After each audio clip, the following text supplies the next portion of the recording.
چینی حکومت نے ترکی میں موجود چینی باشندوں کے لیے انتباہ جاری کیا ہے کہ وہ اکیلے باہر نہ نکلیں اور مظاہروں کو فلم بند کرنے سے گریز کریں۔ چینی وزارت خارجہ کے مطابق استنبول میں ہونے والے مظاہروں میں چینیوں پر حملے ہوئے ہیں اور کچھ کورین لوگوں کو بھی چینی سمجھ کر ان پر تشدد کیا گیا ہے۔ اتوار کے دن استنبول میں واقع چینی قونصلیٹ کے باہر سینکڑوں کی تعداد میں مظاہرین جمع ہوئے جنہوں نے چینی پرچم کو نذر آتش کیا۔ ظاہرین نے بینر اٹھائے ہوئے تھے جن پر لکھا تھا ترکی اپنے بھائیوں کی مدد کرو اور چین مشرقی ترکستان سے نکل جاؤ۔ 1944 میں وجود میں آنے والے مشرقی ترکستان کو چینی حکومت نے 1949 میں ختم کر کے شنجیانگ ریاست تشکیل دی تھی۔ اس علاقے میں رہنے والے چینی اوئیگر اور ترکش مسلمانوں میں مذہبی اور تہذیبی ہم آہنگی پائی جاتی ہے۔ یہاں رہنے والے مسلمانوں پر رمضان کے مہینے میں پابندیوں کی خبروں کے بعد ترک حکومت نے چین سے سرکاری سطح پر وضاحت طلب کی تھی۔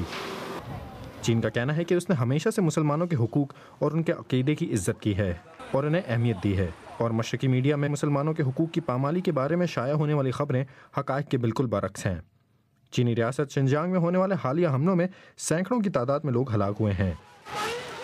چینی حکام کا کہنا ہے کہ یہ اسلامی شدت پسند تنظیموں کا کام ہے، تاہم اوئیگر کمیونٹی اس کا ذمہ دار بیجنگ کی پالیسیوں کو ٹھہراتی ہے جسے وہ جابرانہ قرار دیتی ہے۔